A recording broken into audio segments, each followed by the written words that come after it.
You ever look around and wonder why, in the exact same world, some people just seem to master their reality, while others get totally crushed by it? Well, the psychologist Carl Jung had a pretty radical answer, and it starts not out there, but deep, deep inside your own mind. Right here. This is the core idea that changes absolutely everything. What Jung is telling us is that the reality you experience every day, well, it isn't really objective. It's a direct reflection of your inner state, your beliefs, and yeah, even the parts of yourself you haven't even met yet. So for the first part of this journey, we have to wrap our heads around a pretty startling idea. The world you see, the people you meet, the situations you keep finding yourself in, they're all just a mirror. And this just reframes every single thought you have, doesn't it? Jung's view is that each thought is like a seed. Whatever you're planting in your mind, you're going to harvest in your reality. Now hold on, this isn't about blame. It's about becoming aware of the incredible creative power you've been using, probably unconsciously, this whole time. Okay, but if our conscious thoughts are the seeds, what about the soil they're planted in? Jung was convinced there's a much more powerful, unseen force that's been doing most of the planting for you. And for that, we have to talk about your mind's unseen driver, the unconscious. No, really, think about this for a second. How often do you get angry and you don't really know why, or you repeat the exact same mistake, swearing you'll never do it again, but you do? Jung would say that in those moments, you're not actually at the wheel. Some invisible force is pulling the strings. So what is this force? You know, a great way to think about it is like an old, buggy operating system on a computer. It doesn't ask you what you want right now. It just automatically runs programs that were written years, maybe decades ago. Programs built from every fear, every desire, every tough experience you ever just pushed away. And here's how that cycle works. It's pretty simple. First, we suppress difficult feelings and experiences, but they don't just vanish. They get packed together into what Jung called the shadow. And then this shadow becomes the invisible driver, controlling our reactions and our choices from way below the surface. And that is why those repeating patterns in your life, the ones that feel like bad luck or just fate, they're not random at all. They are messages.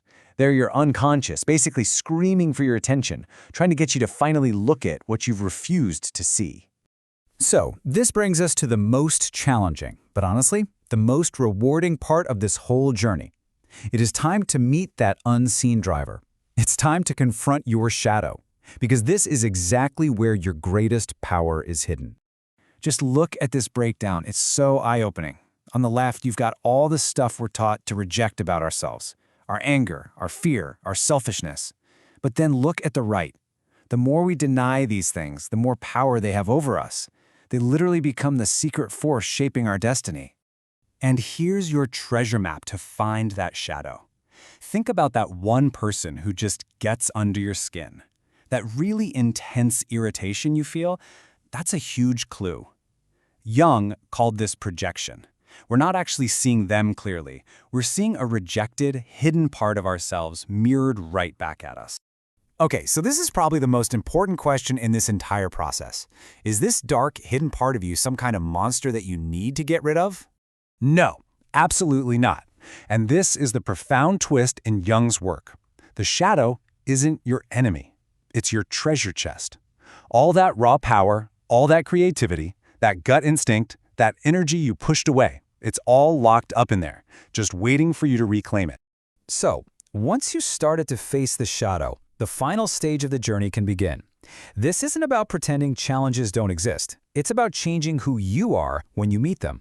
It's where you stop being just a reflection of your past and you start consciously building yourself into a whole person. Jung had such a beautiful term for this whole process: individuation. And I just love this definition. The goal isn't to become some flawless, perfect version of you.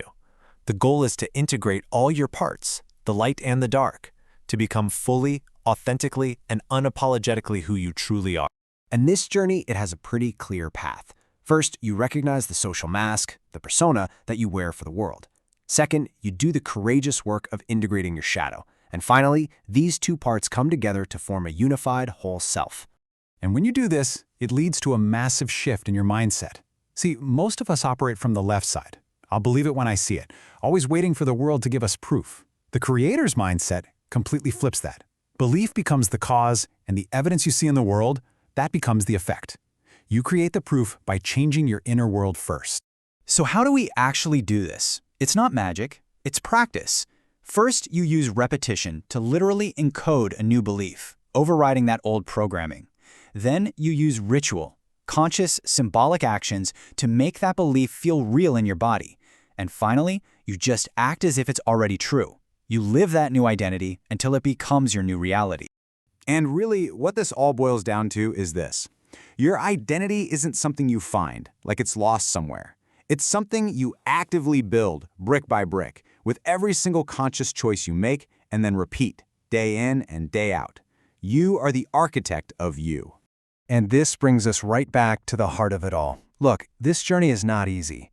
Confronting your shadow, rebuilding your identity, it takes real courage. But as Jung says, it is the absolute privilege of a lifetime. It is the greatest adventure you will ever take. So in the end, the mirror of the world is just waiting. It's neutral. It will reflect back whatever you decide to put in front of it. So the only question left, the only one that really matters is, who will you choose to be?